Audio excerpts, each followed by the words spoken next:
Now I know my female vocal loops always fly off the shelves, the virtual shelves.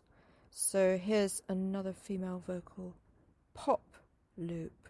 I'll do some more of these this week actually, because I'm setting up the microphone and trying to perfect my microphoning skills, which are proving very, very difficult, I must say.